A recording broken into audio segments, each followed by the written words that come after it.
প্রিয় দর্শক, স্বাগত জানাচ্ছি আগামীর বাংলাদেশ অনুষ্ঠানে। আশা করি আপনারা ভালো আছেন, সুস্থ আছেন। আজকে আমাদের সঙ্গে অতিথি হিসেবে রয়েছেন ডক্টর জাহিদুর রহমান, রাজনীতির বিশ্লেষক। আপনাকে স্বাগত। ধন্যবাদ আপনাকে।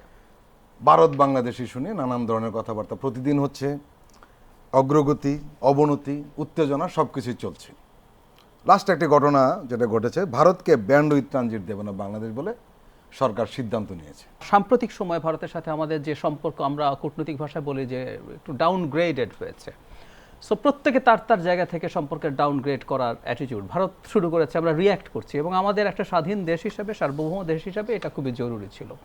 মানে আগের যদি সরকার হতো, আপনার উপর দিয়ে তাদের ব্যান্ড উইথ ট্রানজিট হবে, আপনি পারলে নিজের টাকায় ওটা করে দিতে চাইতেন, অনুমতি তো দিতেনই। সেই জায়গায় এখন আমাদের আসলে বিদ্যমান পরিস্থিতিতে এটাকে স্থগিত রাখা, এই বার্তাটা ভারতকে দেওয়া প্রয়োজন যে ভারত, তোমাকে যে বাস্তবতা আছে সেই বাস্তবতাটা মেনে নিতে হবে। বাস্তবতাটা কি?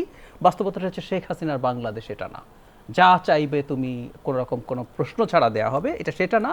এটা স্বাধীন বাংলাদেশ, এটা সার্বভৌম বাংলাদেশ। আমি এই মুহূর্তে অন্তত দিচ্ছি না। এখানে আমি একটা কথা একটু যোগ করে রাখতে চাই। ভারতের সাথে আমাদের দ্বিপাক্ষিক যে কোনো পারস্পরিক বেনিফিটের ভিত্তিতে আমরা যে কোনো রকম, এটা ইনফ্যাক্ট ট্রানজিট, মানে আমাদের সড়ক বা সড়কে যেটা হচ্ছিল ওগুলো আসলে করিডোর ছিল, ইভেন করিডোরও দেওয়া যেতে পারে যদি আমরা বেনিফিশিয়াল হয়। ঠিক একইভাবে আমরা এই যে তাদের যে ব্যান্ডউইথের ট্রানজিট আছে সেটা কোনো এক সময় আমরা বিবেচনা করে দেখব সেটা আসলে আদতে আমাদের জন্য সুবিধা হয় কিনা। ভারতের সুবিধা শুধু দেখবো আমরা তা না।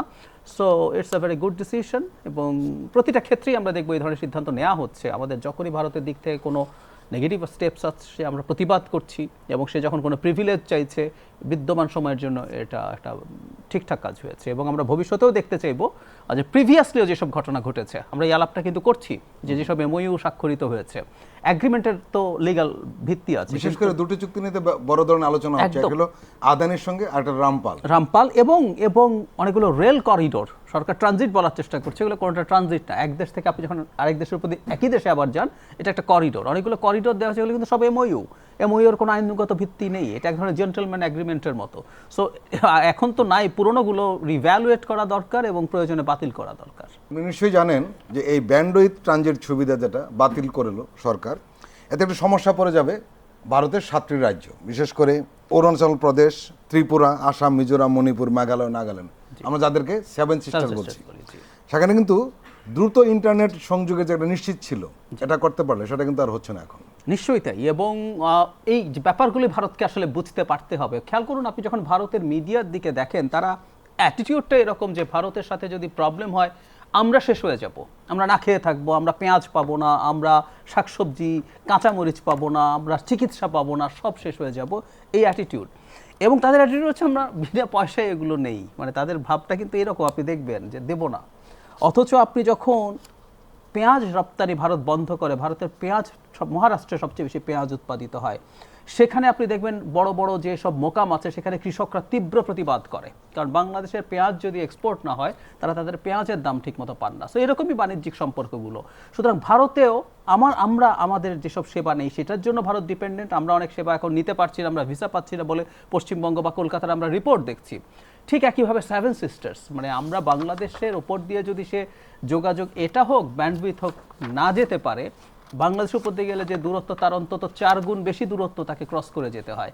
এখন আবার নতুন করে এই জায়গাগুলো, এই কাজগুলো করতে, এবং ভারতকে এই ব্যাপারটা বুঝতে হবে যে এটা আসলে পারস্পরিক সহযোগিতা ছাড়া আমাদের এই দুই দেশের আসলে আর কোনো অপশন নাই। এটা আমাদেরও যেমন সত্য, এটা তাদের জন্যও সত্য। এটা সবচেয়ে জরুরি কথা। একটা অদ্ভুত ব্যাপার, ভারতীয় সরকার এবং আর মিডিয়া, এবং সবচেয়ে অবাক করার কাণ্ড যেটা, সেটা হলো মূলধারার মিডিয়া এই বিষয়টি কি আমলে নিচ্ছে বা বুঝতে পারছে? মানে ভারতের এখন মিডিয়া বললেই হয়, ভারতের মূলধারার মিডিয়া আর সোশ্যাল মিডিয়ার কোনো বিভেদ এখন আমি আসলে আর দেখি না।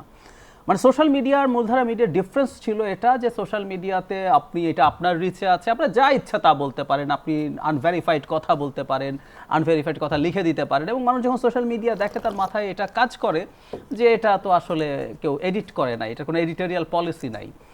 ভারতের মূলধারার মিডিয়া, একেবারে টপ যে মিডিয়াগুলো নিয়ে আমরা কথা বলছিলাম, আমাদের নিশ্চয়ই কিছুদিন আগে খেয়াল করেছি যে আমাদের একটা সংস্থা আছে রিউমার স্ক্যান, তারা দেখিয়েছে যে ভারতের 49টা নিউজ আউটলেট বাংলাদেশ সম্পর্কে অন্তত 13টা মোট মিথ্যা তথ্য প্রচার করেছে। এর মধ্যে লিস্ট যদি পড়েন এখানে টপ যত নাম আপনি মাথায় আনতে পারেন সেগুলো, ইভেন আমি ভয়ঙ্কর অবাক হয়েছি হিন্দুর মতো, দ্য হিন্দুর মতো পত্রিকাও সেই লিস্টে আছে, প্রেস্টিজিয়াস পত্রিকা ছিল, সবচেয়ে প্রেস্টিজিয়াস পত্রিকা, সেটাও ওই লিস্টে আছে 49। তার মানে কেউ বাকি নাই আসলে। সো ভারতের এখন মেইন স্ট্রিম মিডিয়া আর সামাজিক মাধ্যম আসলে হুবহু একই হয়ে গেছে। এখন এরপরও কেন করছে? আসলে দুটো প্রশ্ন। একটা হচ্ছে মিডিয়া যখন জনগণ পোলারাইজড হয়ে যায়, দিনের শেষে মিডিয়া তো মানুষের সামনে তার এনগেজমেন্ট লাগবে। মিডিয়া একটা ব্যবসা, you have to remember that. এবং আমি মনে করি প্রায় সব মিডিয়ার এখন যেহেতু সোশ্যাল মিডিয়ার মধ্যে সেগুলো আবার তারা নানান রকম প্রোগ্রাম করছে, যেমন প্রিন্টেড মিডিয়ার বাইরেও প্রত্যেকটা পত্রিকার কিন্তু নিজস্ব ইউটিউব চ্যানেল আছে, ফেসবুক চ্যানেল আছে, ওয়েব পোর্টাল আছে এবং না চ্যানেলগুলোর আবার একটা ব্যাপার আছে, ওগুলো আলাদা ইনকাম জেনারেট করে সরাসরি বিজ্ঞাপনেরও বাইরে। আপনি জাস্ট দিলেই আপনি ধরুন ইউটিউব বা ফেসবুক, গুগল অ্যাডসেন্স যেটা আমরা বলি, সেখান থেকে আপনি টাকা পান এবং অঙ্কটা বিরাট। সুতরাং আপনি এনগেজমেন্ট চান, আপনি যত বেশি এনগেজমেন্ট পান আপনার ব্যবসা তত বাড়ে। এবং একই সাথে বিরাট একটা অংশকে বাংলাদেশে যে ঘটনাটা ঘটেছিল, মোদি নিয়ন্ত্রণে নিয়ে ফেলেছেন, কাউকে বেনিফিট দিয়ে, কাউকে জোর করে বের করে দিয়ে। এনডিটিভির ক্ষেত্রে কি হলো, আপনি তাকে চাপ দিয়ে পারছিলেন না, পরে তাকে রীতিমতো বের করে দিয়ে, ওটা কিন্তু এখন আদানি শেয়ার নিয়ে অলমোস্ট তার কন্ট্রোলে চলে গেল। ওই মিডিয়াটা সোফার ভালো। এখানে একটা যোগ করি আপনার কথা, ভারতীয় তথাকথিত মূলধারার মিডিয়ার 70% কিন্তু এখন বিজেপির দখলে এবং নামই আছে গদি মিডিয়া। আপনি লিস্ট যদি পড়েন দেখবেন এগুলো সবই।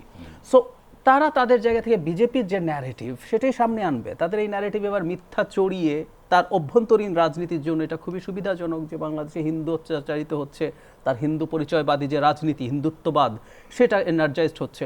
এখন বিপদটা অন্য জায়গায়। বিজেপি যখন এই কাজটা সিরিয়াসলি করছে, মিডিয়া যখন সমস্বরে এই কাজ করে যাচ্ছে, একজন সাধারণ ইন্ডিয়ানের পক্ষে আসলে খুঁজে পাওয়া খুব কঠিন হবে যে আসলে কোথায় ঠিকঠাক কথা হচ্ছে।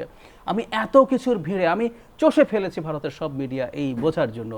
দ্য ওয়্যার ছাড়া আমি মিস্টার করণ থাপারকে দেখছি কয়েকজন বাংলাদেশিকে নিয়েছেন এবং সেন্সিবলি উনি জার্নালিস্ট, উনি প্রশ্ন করবেন, ওনার ওই উদ্দেশ্য নিয়ে প্রশ্ন করছেন না যে আমি ওর ঘাড়ের উপরে মাথার উপরে কিছু একটা চাপিয়ে দেবো।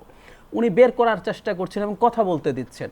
সো এইরকম মিডিয়া তো খুব কম, ফলে একটা সাধারণ ইন্ডিয়ানের পক্ষে বাংলাদেশ সম্পর্কে তথ্য পাওয়া কিন্তু কঠিন হচ্ছে, ফলে সে পোলারাইজড হচ্ছে। এই পোলারাইজ যখন এনভায়রনমেন্ট তৈরি হয় তখন বিপদ কী হয় জানেন, অন্য রাজনৈতিক দলগুলোকে একইভাবে রিয়্যাক্ট করতে হয়। আপনি খেয়াল করবেন কংগ্রেস, আপনি খেয়াল করবেন মমতা ব্যানার্জির মতো মানুষ, যিনি শশী থারুর বক্তব্যটা একটু আলাদা ছিল, একটু আলাদা, কিন্তু মমতা ব্যানার্জি প্রথম একটু আলাদা দিয়েছিলেন, পরে আবার কিন্তু উল্টে গেছেন, কারণ মমতাকেও রাজনীতি করতে হয় এবং বিজেপির মূল টার্গেট বিধানসভা নির্বাচন 26 মার্চ এপ্রিলে যে নির্বাচন হতে যাচ্ছে। সো এই পরিবেশে যখন অন্যরাও একইভাবে রিয়্যাক্ট করে, ফলে মিডিয়া আরও বেশি, মানে এটা একটা রিবাউন্ড এফেক্ট বাড়তেই থাকে। এখন আমরা সেই ঘটনাটা দেখতে পাচ্ছি। এবং আমি এটুকু যোগ করি, বাংলাদেশে শেখ হাসিনার পতনের পর ভারতীয় মিডিয়া যা করেছে, যা করছে, এটা একাডেমিক স্টাডির বিষয় হবে। সারা পৃথিবীর জার্নালিজমের স্কুলগুলো এই জিনিসটাকে দেখবে যে একটা এত বড় দেশ যেটা আনইন্টারাপ্টেড হিস্ট্রি অফ ডেমোক্রেসি আছে, আমাদের সাউথ এশিয়াতে কিন্তু আর কোনো দেশের এরকম এত 75 বছরের বেশি আনইন্টারাপ্টেড কোনো ডেমোক্রেসির হিস্ট্রি নাই। সেই দেশটা আজকে এই জায়গায় চলে গেছে। ডক্টর জাহিদ, লাস্ট যে একটা ঘটনা আমরা দেখলাম সেটি হলো যে ভারত সীমান্তে তুর্কি ড্রোন মোতায়েন করেছে বাংলাদেশ। ইন্ডিয়া টুডের মতো গণমাধ্যম প্রতিষ্ঠান এই খবরটি দিয়েছে, পরবর্তী সময় দেখা গেল গোটাটাই আসলে মিথ্যা। আমি আবার পাল্টা বলি, সত্য হলেও বা অসুবিধা কি, আমাদের এই ড্রোন আছে, আমাদের বাইরাতে TB2 যে ড্রোন আমরা কিনেছি, এটা আমি দেখেছি আছে আমাদের, আমরা ইউজ করতেই পারি। আমি তো বর্ডার অত এয়ার স্পেসে যাই নাই, আমি বর্ডারে আমার অংশে আছি এবং আমি আমার এই সব ড্রোন কেনার উদ্দেশ্য হচ্ছে আমি আমার আকাশ সীমাটাকে নিরাপদ রাখবো, আমি দেখতে চাইবো। আমরা এটা করি নাই, সেটা ঠিক আছে, এটাই দিয়ে তারা তথ্য ছাড়াই করে দিয়েছে, এটা ডিসইনফরমেশন। কিন্তু আমি পাল্টা প্রশ্ন করছি, আমি আমার বাউন্ডারির ভেতরে আমি আমার যে সমরাস্ত্র আছে আমি সেগুলো তো ডিপ্লয় করব, আমি তো দেখতে চাইবো। এবং সত্যিকার অর্থেই তো আমাদের বর্ডার ভালো মতো ওয়াচ করা দরকার। এই দুদিন আগেও বর্ডারে কিলিং হয়েছে, তো সুতরাং আমরা দেখতে চাইতেই পারি। এটা আমি অ্যাটলিস্ট কোনো সমস্যা দেখি না। কিন্তু আপনি যেটা বললেন সেটা হচ্ছে যেটা করিনি সেটাও তারা চাপিয়ে দিচ্ছে। এবং দেখুন তাদের ন্যারেটিভটা খেয়াল করুন, আমার সীমান্তে টার্কিশ ড্রোন ডিপ্লয় করেছে, তো আপনার সীমান্তে, তো আমার সীমান্তে বিজেপি দেবো না? আমি তো এখন কয়েকদিন পর বলবো আমার সীমান্তে দেখো বিজেপি দিয়েছে, আমরা এগুলো ভারতকে জিজ্ঞেস করে করতে হবে। নো ওয়ে, ওই যে প্রবলেম হচ্ছে ওদের প্রিভিয়াস মাইন্ডসেট। আপনি লক্ষ্য করেছেন নিশ্চয়ই বাংলাদেশ চীনের সঙ্গে কি কথা বলে, পাকিস্তানের সঙ্গে কি কথা বলে জি। এগুলো নিয়ে তারা এক ধরনের আতঙ্কমূলক একটা সংবাদ হ্যাঁ, পরিবেশন এবং করে। আমি একটু পেছনে যাই, আরো ইন্টারেস্টিং খবর আছে। বাংলাদেশ যখন চায়না থেকে সাবমেরিন কিনলো, ভারতের মিডিয়াতে কি মারাত্মক রিয়াকশন, মানে বাংলাদেশ সাবমেরিন কেন কিনেছে, মানে ভাবতে এরকম যে ভারতের টাকা দিয়ে কিনেছে, এটা আমি আমার টাকায় সাবমেরিন কিনছি, এটা নিয়ে তাদের প্রচুর আলোচনা, প্রচুর কলাম লেখা, টক শো, আমার ক্লিয়ারলি মনে আছে, ফলোড দ্যাট, এবং সেই ক্ষোভে তারা মিয়ানমারকে তারা পরে তাদের সাবমেরিন দিয়েছে। মানে এই হচ্ছিল বাংলাদেশের অবস্থা। আপনি একটা স্বাধীন সার্বভৌম দেশ তা না, আপনি পাকিস্তানের কাছ থেকে আর্টিলারি শেল কিনেছেন 40,000, ওটা নিয়ে কি টেনশন, পাকিস্তান থেকে জাহাজ এসছে, ওই জাহাজে করে নাকি অস্ত্র এসছে, এই রকম ডিসইনফরমেশন ছড়ছে। আমরা ভালো অস্ত্র যেখানে সস্তায় পাবো সেটা তো কিন্তু অবশ্যই তাই, অবশ্যই তাই। পাকিস্তানের অনেক দিক থেকে পাকিস্তান পিছিয়ে থাকতে পারে, কিন্তু পাকিস্তানের সমরাস্ত্রর ইন্ডাস্ট্রি ইজ ভেরি গুড। ওরা তো নিউক্লিয়ার ওয়েপনও বানিয়ে ফেলেছে, সুতরাং ওদের মেইন ব্যাটল ট্যাঙ্ক বানায় তারা। চায়নার ওই যে জে-10 সম্ভবত, আমি ভুল না করলে, যে ফাইটার আছে, ওইটা চায়না পাকিস্তানের সাথে জয়েন্ট কোলাবোরেশনে পাকিস্তানে তৈরি, ওগুলো এক্সপোর্ট হয়। সো আমরা যা যা কেনা দরকার, যা যা আমরা ভালো দামে পাবো, আমরা অবশ্যই কিনবো। ভারতের কাছেও যদি কোনোদিন এরকম হয়, আমাদের যদি মনে হয় ভারতের কোনো অস্ত্র ভালো আছে কম দামে, আমাদের জন্য ভালো হবে, ওরা ফাইটার টাইটার বানাচ্ছে, আমরা সেখান থেকেও ইভ্যালুয়েট করে দেখবো, প্রয়োজনে কিনবো, আমরা চায়না থেকে কিনবো, আমরা যেখান থেকে ইচ্ছে সেখান থেকে কিনবো, এবং আমার ডিফেন্সের জন্য যা যা প্রয়োজন আমি তা তা কিনবো। আমার সাবমেরিন লাগলে সাবমেরিন, আমি এয়ারক্রাফট ক্যারিয়ার যদি কোনোদিন প্রয়োজন মনে করি, আমি সামর্থ্য যদি হয়, আমরা কিনবো। প্রিয় দর্শক, আমরা এখন একটি বিরতি নিচ্ছি, আমরা এক্ষুনি ফিরছি, আপনারা আমাদের সঙ্গেই থাকুন।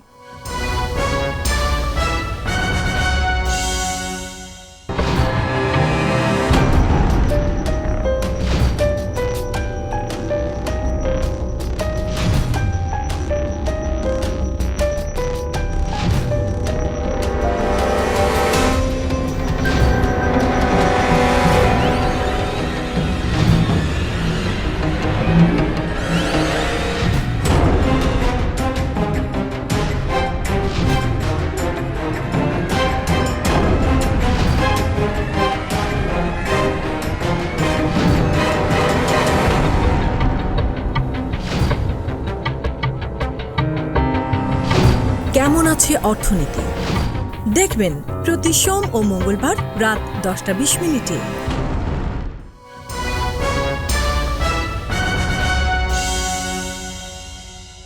আবারও স্বাগত আগামী বাংলাদেশ অনুষ্ঠানে। ডক্টর জাহেদ, আমরা একটা জিনিস লক্ষ্য করেছি যে নিউজ সোর্স হিসাবে ভারতীয় মিডিয়া কাদেরকে ইউজ করছে বা কি ইউজ করছে। একজন সাংবাদিক হিসাবে আমরা জানি যে সামাজিক যোগাযোগ মাধ্যম কখনো সোর্স হতে পারে না, এটাকে আমি পুরো দরমে সোর্স হিসাবে ইউজ করে আমি নিউজ পরিবেশন করতে পারি না। এই কারণে আপনি শুরুতে বলছিলেন তার কোনো দায়িত্ব নেই, কিন্তু একটা গণমাধ্যম প্রতিষ্ঠানের কিন্তু সম্পাদকীয় নীতি থাকে, একটা দায়িত্ব থাকে। প্রথম সমস্যাটা হয়েছে ভারতীয় মিডিয়া যত নিউজ দিচ্ছে বা ছবি ব্যবহার করছে সবগুলি সামাজিক যোগাযোগ মাধ্যম থেকে প্রাপ্ত। এবং আরেকটা বিষয় হলো, এই যে ভারতীয় মিডিয়া এই ধরনের নিউজ পরিবেশন করছে, সেখান থেকে আন্তর্জাতিক মিডিয়া কালেক্ট করছে। হ্যাঁ, যার কারণে হচ্ছে কি যে আন্তর্জাতিক মিডিয়া যে নিউজ পরিবেশন করছে সেখানেও সত্যতা নেই। এবং এই বিষয়ে প্রধান উপদেষ্টা প্রেস উইংয়ের যে প্রধান প্রেস সচিব জনাব শফিকুল আলম একটা কথা বলেছেন যে দুঃখজনক হলেও সত্য, আন্তর্জাতিক মিডিয়া বাংলাদেশের সংখ্যালঘু ইস্যুতে অন্যায়ভাবে নিউজ পরিবেশন করছে, যেগুলো সঠিক নয়। খুবই সত্য, এবং এটা শুধুমাত্র ভারতীয় মিডিয়া থেকে নেওয়া হচ্ছে তা না। আমি আরও একটু গভীরে যদি যাই এবং সরাসরি যদি কথা বলি, আন্তর্জাতিক নিউজ মিডিয়াতে প্রচুর ভারতীয় বংশোদ্ভূত মানুষ কাজ করেন। এটা ভারতীয়দের যোগ্যতা, বা এটা ফ্যাক্ট, এটা আমাদের মেনে নিতে হবে যে সারা পৃথিবীর টপ অনেক নিউজ আউটলেটে ভারতীয় বংশোদ্ভূত মানুষ আছেন, তারা বিভিন্ন গুরুত্বপূর্ণ পদে আছেন। যেহেতু আছেন, তাদের মধ্যে আমি দেখি, আমি খুব অবাক হয়ে যে ভারতের যে হিন্দুত্ববাদী অ্যাটিটিউড, এটা আস্তে আস্তে তাদের জনগণের মধ্যে ছড়িয়ে যাচ্ছে, মানে সবার মধ্যে ছড়িয়ে যাচ্ছে। ফলে তারা হচ্ছে সবাই জানেন না, নট নেসেসারিলি যে ঠিক আছে ভারতের এটা একটা প্রেস্টিজিয়াস পত্রিকা, এখান থেকে নিয়ে দিলেই হলো না। ওনারা হয়তো জানেনও, অনেকে জেনে শুনে তারাও কিছুটা ডিসইনফরমেশনের মধ্যে হয়তো ঢুকে পড়ছেন। যেমন ধরুন রয়টার্সের সেই ডিসইনফরমেশনটা আমাদের এখানে যিনি খুন হলেন যেদিন, আলিফ, তো এইটা তখন রয়টার্সে একটা মারাত্মক ডিসইনফরমেশন ছড়িয়ে পড়ে, এবং রয়টার্সের মতো এরকম পোর্টাল সাকসেসফুলি আমাদের যে প্রেস উইং আছে, চিফ অ্যাডভাইজারে, তারা সেটা ডিবাঙ্ক করেছেন, তারা সেটাকে চেঞ্জ করেছেন রয়টার্স। কিন্তু এটা আরও বহু জায়গায় হয়েছে, এবং বহু জায়গায় আপনি আসলে পারবেন না। আরেকটা ঘটনা থাকে, অনেকগুলো গ্লোবাল মিডিয়া আউটলেট পার্টনারশিপ থাকে আপনি ভারতের এর সাথে পার্টনারশিপ আছে, সো আপনি তাকে আসলে এক ধরনের একসেপ্ট করেন। সো এই ঘটনাগুলো ঘটেছে। তবে আমি একটা জিনিস মনে করি, এটা সত্যি বিশ্বাস করি আমি, ভারতীয় মিডিয়া যে জায়গায় পৌঁছে গেছে, খুব বেশি দিন আসলে পশ্চিমা বা আন্তর্জাতিক মিডিয়াগুলো খুব বেশি দিন আর ভারতের মিডিয়াকে আর রিলাই করতে পারবে না, তারা চেষ্টা করলেও পারবে না, কারণ এগুলো ক্রেডিবিলিটি এত ভয়ঙ্কর খারাপ জায়গায় চলে গেছে। এটার জন্য আমরা যদি একটু ভালো ডকুমেন্টেশন করতে পারি, ভালো তথ্য দিতে পারি, সেগুলো আস্তে আস্তে ডিবাঙ্কড হবে। কারণ রিসেন্টলি আমরা নিশ্চয়ই এই তথ্য আমাদের সামনে এসছে, সেটা হলো যে ভারতের প্রেস ফ্রিডম ইন্ডেক্সে ভারত বাংলাদেশের চাইতে সামান্য একটু ভালো। বাংলাদেশ 165, 180টা দেশের মধ্যে ভারত 159, পাকিস্তান 152, মানে পাকিস্তানও ভারতের চাইতে ভালো র্যাঙ্কিংয়ে। আর হচ্ছে পৃথিবীর কোথায় ডিসইনফরমেশন মিসইনফরমেশন সবচেয়ে বেশি হয়, আমাদের এই র্যাঙ্কিংটা ছিল ranking-এ- কিন্তু গত রেজিমের কারণে। গত রেজিমের কার্ড অবশ্যই, এই রেজিমের রেজাল্ট এখনো আসেনি, এই রেজিমেরটা পরের বছর আসবে, 23-এরটা, এটা এবার এসছে। আর ডিসইনফরমেশন এবং মিসইনফরমেশন স্প্রেড করার ক্ষেত্রে পৃথিবীর সবচেয়ে দেশগুলোর যে টপার, মানে ভারত 1 নম্বর। তো সুতরাং এতে বোঝাই যায় আসলে ওর মিডিয়া এখন কোন পর্যায়ে পৌঁছেছে।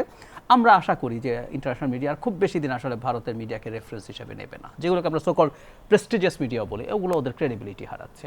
একটা কথা মিডিয়া সম্পর্কে বলা হয় যে এরকম একটা প্রবচন আছে যে এটা কুমারিত্বের মতো, একবারই হারানো যায়। সো ভারতের এটা যদি একবার হারায়, ওটা আসলে আর ফিরে আসে না, এবং ভারতের মিডিয়া এই সিরিয়াস ঝুঁকির মধ্যে আছে। এবং যে কোনো মিডিয়ার একদম প্রধান এবং সবচেয়ে গুরুত্বপূর্ণ সম্পদ হলো বিশ্বাসযোগ্যতা। একদম, ওটা একবারই এবং একবার হারালে ওটা ফেরত পাওয়া ইজ ইম্পসিবল।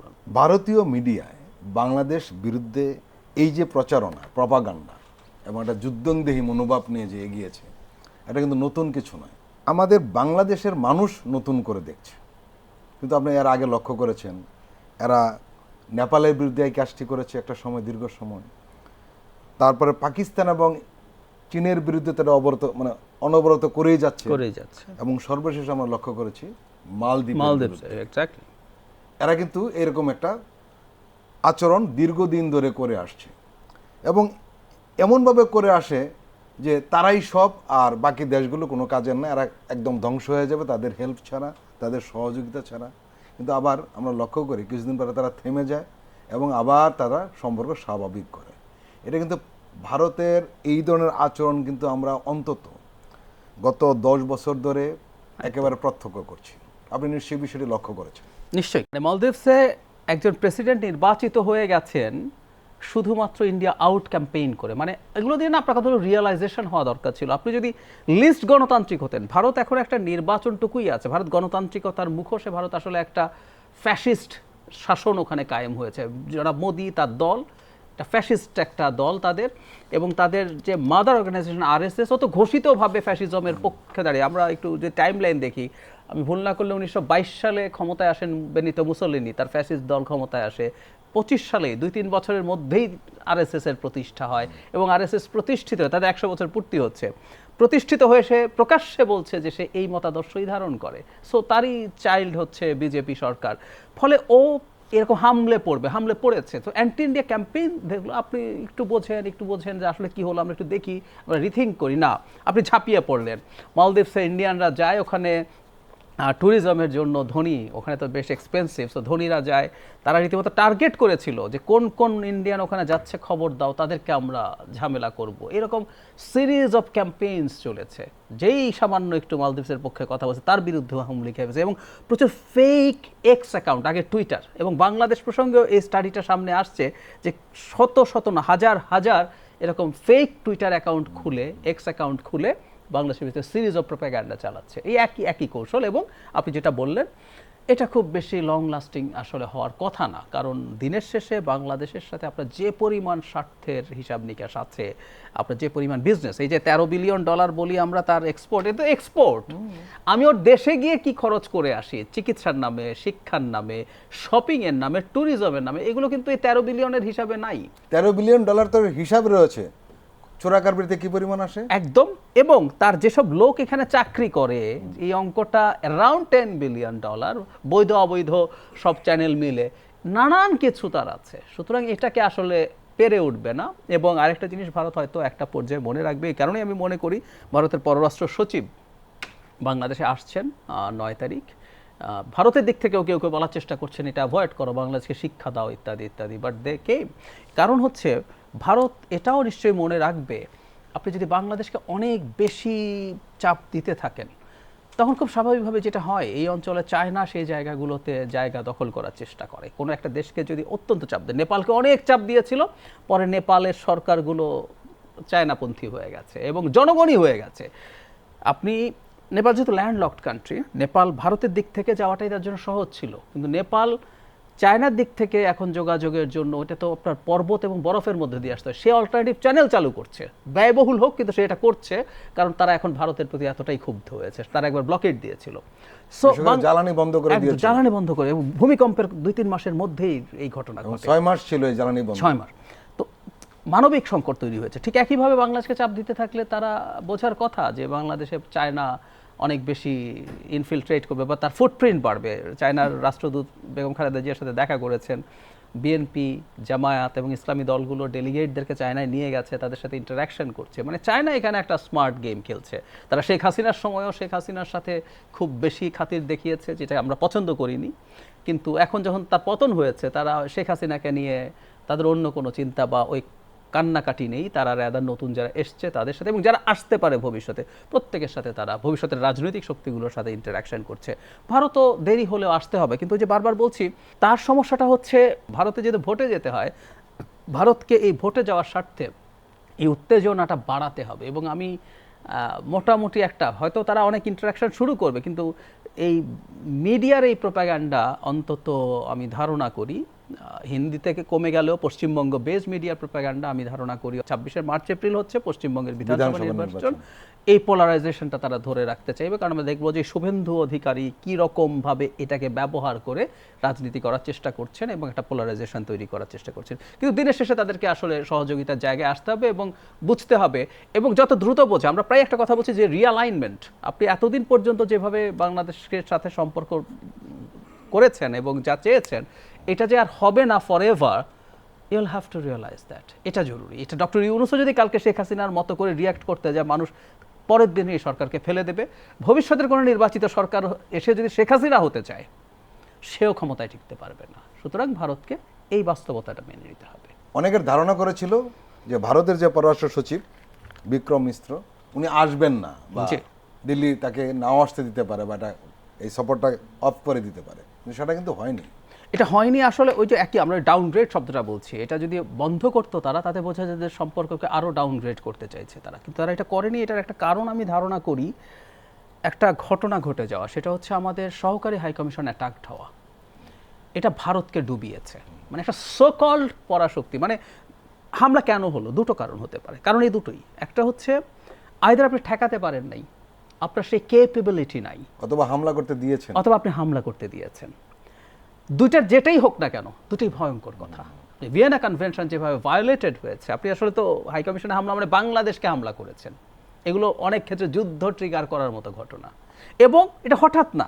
এর আগে কলকাতার যে ডেপুটি হাই কমিশন, সেটার সামনে আপনি ঝামেলা করতে চেষ্টা করেছেন, ওখানেও পতাকা পুড়িয়েছেন, ডক্টর ইউনূসের কুশপুত্তলিকা পুড়িয়েছেন। তো সেটা তো ছিল। সো আপনার বেসিক প্রয়োজন কী ছিল? আপনি সব জায়গায় সিকিউরিটি বাড়াবেন। আমরা ভারতীয় সব স্থাপনায় কিন্তু মুহূর্তে সিকিউরিটি বাড়িয়ে দিয়েছি, যদিও আমাদের মানুষ, মানে খেয়াল করুন, পাল্টা ঘোষণা দিয়ে আমরা যাওয়ারও চেষ্টা করি নাই। আমাদের মানুষের ম্যাচিউরিটি ইজ আনবিলিভেবল। আপনি সেই জনাব সাইফুলকে যখন হত্যা করা হলো, কিছু হিন্দু মানুষজন একটা কোর্টের মধ্যে হত্যা করেছে, ভারতে কি হতো চিন্তা করুন। আমরা কিছু তো হয়নি, আমরা কাউকে মৌখিকভাবেও কোনো উস্কানিমূলক বক্তব্য দিতে দেখিনি। একইভাবে এখন এইখানে যখন হাই কমিশনে হামলা হলো, কেউ সে চেষ্টাও করেনি যে আমরা ওদের কোনো হাই কমিশন বা ডেপুটি হাই কমিশনের দিকে আমরা যাব, এটা করব সেটা করব, কিন্তু না, তারা করছে। নিউজ দেখলাম আরএসএস কর্মসূচি ঘোষণা করেছে, দিল্লিতে আমাদের হাই কমিশন মুখী তারা 10 তারিখে মার্চ করবে। তো সুতরাং খেয়াল করুন, এগুলো কিন্তু চলছে। তারাই আমাদের হামলা করলো, তারাই এখন আবার মার্চ করবে। সো এই ঘটনা ভারতকে একটু যেহেতু ব্যাকফুটেও নিয়ে গেছে, ভারত আসলে এই মুহূর্তে আর এই সময় আর যে দুই সচিবের বৈঠক, সেটা আর অ্যাভয়েড করতে পারেনি। এটাকে আমি সঠিক সিদ্ধান্ত মনে করি, কারণ একটা দুটো দেশের মধ্যে অনির্দিষ্টকালের জন্য এরকম উত্তেজনাকর সম্পর্ক চলতে পারে না। এমনকি সরাসরি যুদ্ধে লিপ্ত হওয়া দেশের মধ্যেও কিন্তু আলোচনা চলে, এটা হয়। সো আলোচনা চলুক, দেখা যাক কি হয়। ডক্টর জাহিদ, আপনি বলছিলেন যে আমাদের যে হাই কমিশনের অ্যাটাকের ঘটনাটা, এটা কিন্তু আসলেই ভারতের জন্য একটা বিব্রতকর হয়েছে। খুবই।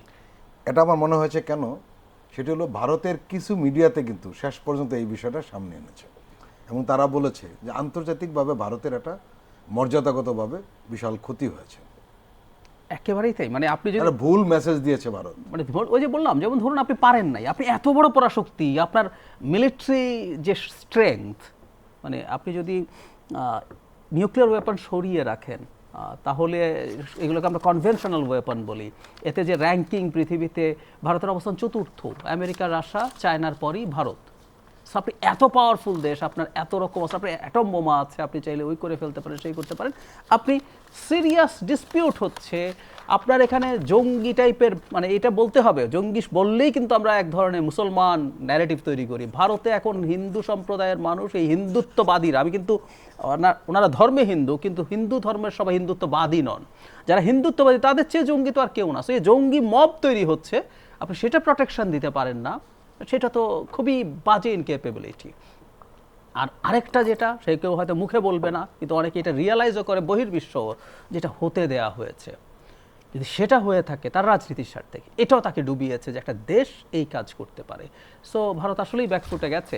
এটাই নিয়ম। আপনি যখন ইমোশন দিয়ে কাজ করতে থাকবেন সারাক্ষণ, আপনি যখন আপনার বিচার বিবেচনা বুদ্ধি দিয়ে কাজ করবেন না, ইমোশনের দিয়ে কাজ, এবং আপনি ইমোশন উস্কে দিচ্ছেন কিছু লোকের মধ্যে। ইমোশন বলতে আমি ক্রোধ, ক্ষোভ, এগুলো এক ধরনের ইমোশন। আপনি যখন উস্কে দেন তখন এসব ঘটনা ঘটা অবশ্যম্ভাবী। কোনো না কোনো ক্ষেত্রে আপনি এরকম ভুল করবেনই। প্রিয় দর্শক, আমরা আবার একটি বিরতি নিচ্ছি, আমরা এক্ষুনি ফিরছি, আপনারা আমাদের সঙ্গেই থাকুন।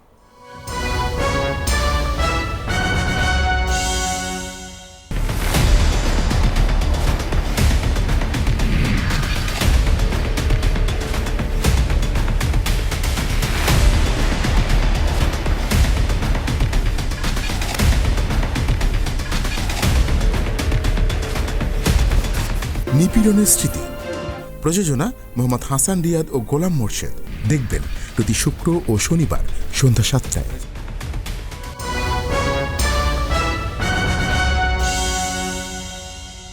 আবারও স্বাগত আগামীর বাংলাদেশ অনুষ্ঠানে। আজকে আমাদের সঙ্গে অতিথি হিসেবে রয়েছেন রাজনীতির বিশ্লেষক ডাক্তার জাহিদুর রহমান। বিজেপি এটি অভিযোগ করেছে, বলা যায়, যে ভারতকে অস্থিতিশীল করার চেষ্টা করছে যুক্তরাষ্ট্রের পররাষ্ট্র দপ্তর, এবং তারা এর সঙ্গে যোগ করেছেন যে যুক্তরাষ্ট্রের পররাষ্ট্র দপ্তর ও ডিপ টেস্টের বিভিন্ন শক্তি দিল্লিকে ডিস্টার্ব করছে, এরকম একটি অভিযোগ বিজেপি করেছে। একটু ব্যাকগ্রাউন্ড দিয়ে আলোচনাটা শুরু করি, তাহলে ভালো হবে। আমরা বুঝতে পারবো বিজেপির সাথে বর্তমান আমেরিকান যে সরকার আছে তার সমস্যাটা কোথায়। আমরা 2020 সালের আমেরিকান প্রেসিডেন্ট নির্বাচনে যদি ফিরে যাই, সেখানে এক অভাবনীয় কাণ্ড হয়েছিল। যেন ট্রাম্প আর বাইডেনের ক্যাম্পেইন তখন চলছে, মোদি গেছেন আমেরিকাতে, একটা ইনডোর স্টেডিয়ামে ইন্ডিয়ান ডায়াসপোরা যারা আমেরিকায় আছেন তাদের একটা সমাবেশ ছিল, বেশ অনেক হাজার মানুষের মধ্যে। জনাব মোদি ট্রাম্পের পক্ষে ভোট চেয়েছিলেন। ট্রাম্প তখন প্রেসিডেন্ট, আর বাইডেন তার সাথে কম্পিট করবেন। মানে একটা দেশের সরকার প্রধান একটা দেশের নির্বাচনে কারো পক্ষে ভোট চাইছেন, এক অভাবনীয় ঘটনা। কারো কারো কাছে খুব বোকামি মনে হয়েছিল যে এটা কেন। আমি তখন, আমার বিশ্লেষণ ছিল মোদি খুবই ব্রিলিয়ান্ট একটা কাজ করেছেন। কেন বলছি? উনি আসলে খুব ভালোভাবে বুঝতে পেরেছিলেন যেন বাইডেন যদি ক্ষমতায় আসে তাহলে তার বাইডেনের সাথে কাজ করাটা সহজ হবে না। ট্রাম্পের সাথে তিনি কমফোর্টেবল, এটার প্রমাণ আছে। ট্রাম্প যখন ইন্ডিয়ার ট্যুরে আসেন তখন নাগরিকত্ব আইন নিয়ে দিল্লি জ্বলছে। ট্রাম্প একটা টু শব্দ করেননি। ট্রাম্প এই ডিকটেটরদের পাশে থাকেন। যেমন আমি আরও উদাহরণ দেই, মোহাম্মদ বিন সালমান যখন জামাল খাশোগজিকে একটা কনসুলেটে নিয়ে হত্যা, শুধু না টুকরো টুকরো করে ফেলেছেন, ট্রাম্প গর্ব করে বলছেন যে উনি ওই সময় মোহাম্মদ বিন সালমানকে বাঁচিয়ে দিয়েছেন তার চাপ থেকে, সংকট থেকে। এরকম সম্পর্ক, মানে এই সব ক্ষেত্রে। সো মোদি রাইটলি বুঝেছেন। মানে বাইডেনের সমস্যা কোথায়? বাইডেনের সমস্যা হচ্ছে, মানে মোদির পয়েন্ট অফ ভিউতে, যেটা আবার আমাদের জন্য পজিটিভ ছিল। খেয়াল করবেন, আমাদের 18 সালে যখন রাতের ভোটের নির্বাচন হয়, আমেরিকার দিক থেকে খুব মেজর চাপ আসে নাই, কারণ ট্রাম্প ক্ষমতায় ছিল। এটা একটু অ্যালাইনমেন্ট আছে। বাইডেন ক্ষমতায় আসার আগে তার নির্বাচনী ক্যাম্পেইনে সে খোলাখুলি কয়েকটা কথা বলেছে যে সে সারা পৃথিবীতে ডেমোক্রেসিকে আবার যতটা সম্ভব নার্চার করাবে। খুব খোলাখুলি যদি বলি, ডেমোক্রেসি নিয়ে আমেরিকার যে বিরাট মাথা ব্যথা আছে তা না, এটা তার কৌশলগত প্রয়োজন। আরও পেছনে যদি যায়, আমেরিকা একসময় কিন্তু ডিকটেটরশিপকে পেট্রোনাইজ করতো 70s 60s-এ 80s-এ। আপনি আমাদের দেশে বিভিন্ন সময়ে বিভিন্ন জায়গায়, সাউথ আমেরিকাতে, এশিয়ার বিভিন্ন দেশে মানে ডিকটেটরদেরকে আমেরিকা এনেছে, ক্ষমতায় রেখেছে। ওই সময় তার কৌশলগত কারণে ডিকটেটর দরকার ছিল, কারণ সে দেখেছে কোনো দেশে যদি ডেমোক্রেটিক প্রসেস চলমান থাকে ওখানে সোশ্যালিস্টরা, কমিউনিস্টরা মাথা চাড়া দেয়। ওই সময় এরকম একটা ব্যাপার ছিল, এরকম একটা হাওয়া ছিল, ইয়াং ব্রিলিয়ান্ট লোকজন ওই স্বপ্নে বিভোর হয়ে ওইদিকে চলে যেত, ফলে সরকার টরকার সব ওদের ইনফ্লুয়েন্স হয়ে যায়। তার চাইতে সুবিধা কি একটা ডিকটেটর রাখো। আইয়ুব খান আমাদের এখানে কিন্তু আমেরিকার কারণেই এসছে, যে আসো তুমি ওদেরকে কন্ট্রোল করো। সে ধরে রেখেছে, এবং এরপর দেখবেন আমাদের এরশাদ পতন হলো। এরশাদ পতনের সাথে আমি মনে করি সোভিয়েত ইউনিয়নের পতন জড়িত। কারণ হচ্ছে সোভিয়েত ইউনিয়ন যখন ভেঙে পড়ছে, এই লেট 80s থেকেই শুরু হয়েছে, ওটার এত বড় হুমকি না, তারপর তো ভেঙেই গেল। আমেরিকা দেখলাম আর ডিকটেটর রাখার দরকার নাই। এরশাদ বিরোধী মুভমেন্ট হয়েছে, কিন্তু আমি এটাকে অ্যালাইন করতে চাই ওটার সাথে। এই আমেরিকায় আবার কিছুদিন আগে থেকে দেখছে এখন যদি ডিকটেটর থাকে সেটা চায়নার দিকে চলে যায়। সো ও এখন গণতন্ত্রের কথা বলে। আমি আবারও বলছি সব কৌশলগত এই পয়েন্ট। সোভিয়েত ইউনিয়নের মতো আরেকটা সমস্যা তৈরি সমস্যা তো হয়েছে এখন আমেরিকার উল্টো। জন্য। হ্যাঁ, এবার উল্টো। এবার দেখলো যখন ডিকটেটর আসে তার সাথে চায়না বেটার ডিল করে। চায়না ডিকটেটর এবং তার ফ্যামিলি, তার কিছু লোকজনকে টাকা পয়সা দেয়, প্রকল্প দেয়, টাকা খাও আর আমি যা ইচ্ছা তা করতে দাও। আফ্রিকার ভুরি ভুরি উদাহরণ আছে। সাউথ আমাদের এশিয়াতে তো একটা অসাধারণ উদাহরণ আমি দর্শকদেরকে বলবো, ক্যাম্বোডিয়ার কি হয়েছে, কিভাবে ডেভেলপ করেছে পলিটিক্যাল এবং ইকোনমিক অবস্থা, চায়না কিভাবে ওখানে ঢুকে পড়েছে এবং চায়নার কন্ট্রোলে কিভাবে গেছে, চমৎকার উদাহরণ হুন সেন যা করেছে। তো আমেরিকা এবার ডিসাইড করলো ঠিক আছে আমাকে তো তাহলে আসলে ডেমোক্রেসি আনতে হবে চায়নাকে কাউন্টার করার জন্য। সো বাইডেন আসার আগে অনেক বেশি ডেমোক্রেসির কথা, অনেক বেশি হিউম্যান রাইটসের কথা, ফ্রিডম অফ এক্সপ্রেশনের কথা বলছেন, এবং উনি ডেমোক্রেসি সামিট করবেন ঘোষণা দিয়েছিলেন, যেটা পরে করেছেন এবং সেখানে বাংলাদেশকে আমন্ত্রণ জানায়নি, এমনকি পাকিস্তানকে জানিয়েছে। তো এখন এই প্রেক্ষাপটে মোদি রাইটলি বুঝতে পেরেছেন সে যে ধরনের সরকার চালায় তার দেশে মানুষের মানে মানবাধিকার লঙ্ঘন, সংখ্যালঘু শুধু মুসলিম না, খ্রিস্টান। মণিপুরে কাদের সাথে সংঘাত হচ্ছে? খ্রিস্টানদের সাথে। এবং একটা রাষ্ট্র খ্রিস্টান মানুষের উপরে কি করছে আমরা দেখছি, বিভৎস একটা যুদ্ধ চাপিয়ে দিয়েছে, মানবাধিকার লঙ্ঘন। আর মুসলমানদের উপরে তো বটে। শুধু তা না, আমি প্রায় বলি দলিতরা তো হয়তো আউটকাস্ট, তাদের কোনো বর্ণ নেই, বর্ণের বাইরে, কিন্তু তারা তো হিন্দু মানুষ। এই সংখ্যা মুসলিমের চেয়ে বেশি, 22, 23 বা 25 কোটি। এই 25 কোটি মানুষকেও তো সে মানুষ হিসাবে বিবেচনা করে না। আপনি নিশ্চয়ই জানেন যে এই দলিতদের অবস্থা এতই করুণ যে ইন্ডিয়ান মুসলমান এবং খ্রিস্টানদের চেয়েও করুণ। অবশ্যই করুণ। তো ও জানে যে তার রাজনীতি দাঁড়িয়ে আছে এদেরকে অত্যাচার করার উপরে, এদের মানবাধিকার লঙ্ঘন করার উপরে।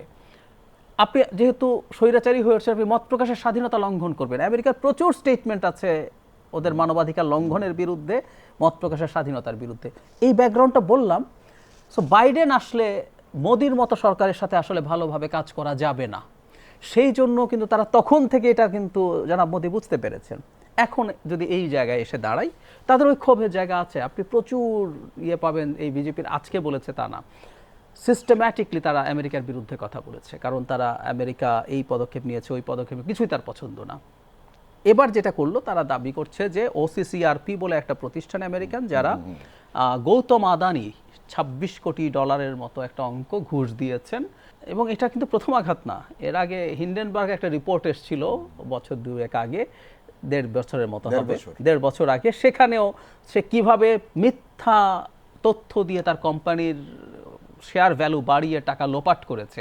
এখন প্রশ্ন হচ্ছে আদানি সে নিয়ে কিছু বলে বিজেপির কেন লাগে? ভারতে খুব ইন্টারেস্টিংলি দুজনকে টুইন টাওয়ার বলে, মোদি আর আদানিকে। আপনি খেয়াল করবেন একটা ব্যবসায়ী 80s-এ ব্যবসা শুরু করেছেন, তারপর উনি পৃথিবীর সবচেয়ে ধনীর তালিকায় টপের দিকে চলে যান, 2, 3, 4-এ চলে যান, এশিয়ার সবচেয়ে ধনী হয়ে যান। গুজরাটের ব্যবসায়ী, এবং মোদি যখন গুজরাটের মুখ্যমন্ত্রী তার ফুলে ফেঁপে ওঠা, এবং এরপর যখন উনি ভারতের প্রধানমন্ত্রী হয়ে গেলেন তার আরও বেশি ফুলে ফেঁপে ওঠা। এবং একটা জিনিস জরুরি, এটা মাথায় রাখতে হবে, আপনি কখনো অসাধারণ করে একটা ব্যবসা আবিষ্কার করে সবচেয়ে ধনী হয়ে যেতে পারেন। ফেসবুক আবিষ্কার করে ফেলেছেন, সো আপনার একটা আইডিয়া আপনাকে মুহূর্তে ধনী করতে পারে। আপনি মাইক্রোসফট, আপনি ইলন মাস্কের মতো ব্যবসা বাড়িয়ে ফেলেছেন। কিন্তু আদানির ব্যবসা কোনো র্যাডিক্যাল ব্যবসা না, আপনি খনির ব্যবসা, আপনি পোর্টের ব্যবসা, এগুলো করেন, স্টিলের ব্যবসা, এগুলোই তো ব্যবসা, এয়ারপোর্টে এসে নতুন কিছু না। তার মানে যেটা বলতে চাইছি, এই ধরনের ব্যবসা এত রাতারাতি ওঠার জন্য আপনাকে আসলে সরকারের বিরাট ফেভার লাগবে, অলিগার্ক হইতে হবে। এই আলোচনা আছে, জনাব আদানির সম্পদের একটা পার্সেন্টেজ বিজেপির, একটা পার্সেন্টেজ সরাসরি জনাব মোদির কাছেও যায়, এই আলোচনা ভারতেই আছে। সো আদানিকে নিয়ে যখন এই কাজ করা হলো তাদের খুব গায়ে লাগলো। এটাই আসলে এখন কারণ যে আপনি এখন রিয়্যাক্ট করছেন, এবং সেটার কারণে বেশ কিছু জায়গায় আমরা কেনিয়াতে দেখেছি তাদের প্রকল্প বাতিল করা হয়েছে, যে প্রকল্প এখনো বানানো হয়নি কিন্তু আদানির সাথে চুক্তি হয়েছিল সেগুলো বাতিল করেছে। এই আঘাতটা এখন তারা সহ্য করতে পারছে না, এটাই হলো মূল কারণ। এবং এটা শুধুমাত্র এই ঘটনা নিয়ে না, আমেরিকায় আমরা একটু কয়েক মাস আগে যদি ফিরে যাই, কানাডায় যখন হরদীপ সিং নির্জারকে হত্যা করে ফেলা হলো, তার কিছুদিনের মধ্যে আমেরিকাকে আরেকজন শিখ নেতা পান্নুন, ওকে হত্যা করতে পারেনি, রাদার আমেরিকা একটা ট্র্যাপ করে যিনি এটা চেষ্টা করেছেন তাকে ধরে ফেলেছে, এবং আমেরিকা বলছে তিনি একজন র এজেন্ট, যুগোস্লাভিয়া তারা ধরেছে। তো এই যখন করলো, এটা তো ফর্মাল তার বিরুদ্ধে অভিযোগ আমেরিকা এনেছে, এগুলো ভারতকে রাষ্ট্র হিসাবে, ভারতের সরকারকে খুব সিরিয়াস সমালোচনার মুখে ফেলেছে, এগুলো তো করবেই। তো এই জিনিসগুলো তো বিজেপির পছন্দ করার কারণ নেই, তাই তারা আমেরিকার উপরে এত ক্ষুব্ধ। ইন্ডিয়ার সঙ্গে কারো তেমন মিলছে না, বিশেষ করে পররাষ্ট্র নীতিতে। সে তার মতো করে সব কিছু করতে চায়, কিন্তু তার মতো সবাই চলবে এমনটি আশা করা ঠিক নয়। সে কারণেই আমেরিকার সঙ্গে তার কিছু ঝামেলা হয়েছে। আর সবচেয়ে বড় কথা যেটা, সেটা হলো যে দক্ষিণ পূর্ব এশিয়ায় দিল্লি সবসময় ভাবছিল তারাই মূল ব্যক্তি, তারাই সবচেয়ে বড় মাতব্বর, কিন্তু বাস্তবতা একেবারেই ভিন্ন। এবং সবচেয়ে বড় কথা হলো, যতই দিন যাচ্ছে ততই ভারত দক্ষিণ পূর্ব এশিয়া একটা ক্ষয়িষ্ণু শক্তি হিসেবে আবির্ভূত হচ্ছে। প্রথম কথাটা হচ্ছে, একটা পরাশক্তি যদি হতে চায়, পরাশক্তি না মোটামুটি চায় যে আপনি তার মতো চলেন, পরাশক্তি মানেই তাই। আমরা যদি কোনোদিন সুপার পাওয়ার হই, আমরাও চেষ্টা করব আমাদের পাওয়ার বিভিন্ন জায়গায় প্রজেক্ট করতে, কিন্তু প্রশ্নটা হচ্ছে পথটা কি হবে। আমেরিকা কি চায় না তার মতো করে চলুক? চায়।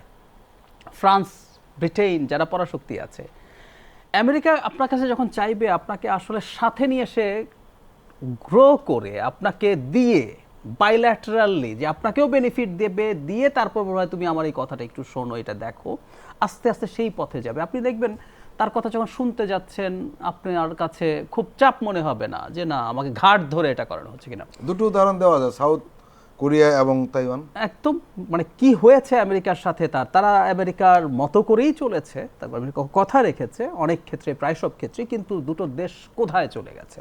আর ভারতের এক্সপেকটেশন হচ্ছে আপনি আসলে বুলি করবেন, আপনার মানে ভয়ঙ্কর রকম বাজে হার্ড পাওয়ার আছে, আপনি সফট পাওয়ার দিয়ে করছেন না, হার্ড পাওয়ার আছে, আপনি এটা দিয়ে এমন কিছু করবেন, হুমকি দেবেন, আপনি যা তা করবেন, সেটা করে আপনার কথা শুনতে হবে এবং আপনি শুধু নিয়ে যাবেন।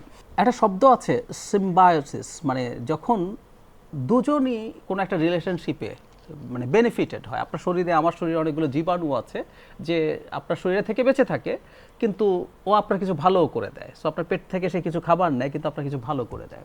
আবার আপনার আমার শরীরে প্যারাসাইটও আছে, ও শুধু শরীর থেকে নেয়, ও আসলে আপনাকে কিছু দেয় না। সো ভারত আসলে বাংলাদেশে প্যারাসাইট হয়ে গেছে। বাংলাদেশ না, সব দেশে সে প্যারাসাইটের মতো, ও শুষে নিতে চায়, ও সিম্বায়োটিক কোনো রিলেশনশিপের কথা চিন্তা করে না।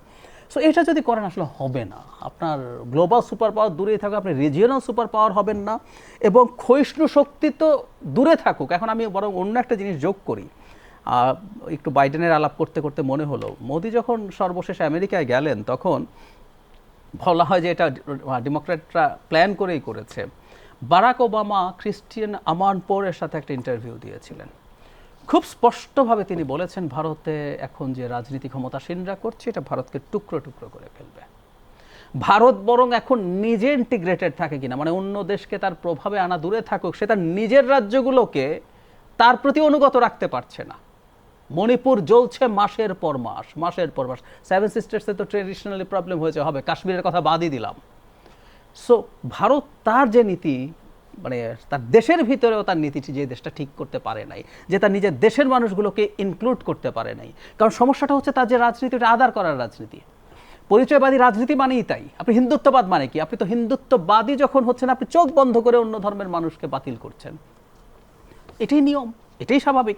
আপনি যখন বাঙালি জাতীয়তাবাদ বলেন, আমাদের দেশে সংখ্যা কম, কিন্তু আপনি তখন উর্দুভাষী মানুষকে বাদ দেন, আপনি তখন অন্যান্য পাহাড়ে এবং আমাদের সমতলে যেসব অন্য নৃগোষ্ঠী আছে, চাকমা, ত্রিপুরা, মারমা, সাঁওতাল, গারো, সবাইকে বাতিল করে দেন। সেই কাজটা করতে যাওয়ার কারণে সে নিজেকেই ইন্টিগ্রেট করতে পারে। ভারত প্রাথমিক তার দায়িত্ব হবে এখন ভারতের জনগণের তাদের দেশটাকে একত্রে রাখা। ভারতের দেশটাই একত্রে থাকছে না, সুপার পাওয়ার হওয়া দূরেই থাকুক, ক্ষয়িষ্ণু তো বটে, ওটা ক্ষয় পেয়ে একদম শেষ হয়ে যাওয়ার সমূহ সম্ভাবনা দেখা যাচ্ছে। ডক্টর জাহিদ, আপনি আমাদের দীর্ঘ সময় দিলেন, আপনাকে আন্তরিক ধন্যবাদ। প্রিয় দর্শক, আজকের অনুষ্ঠান আমরা এখানে শেষ করছি। আপনারা ভালো থাকবেন, সুস্থ থাকবেন। আল্লাহ হাফেজ।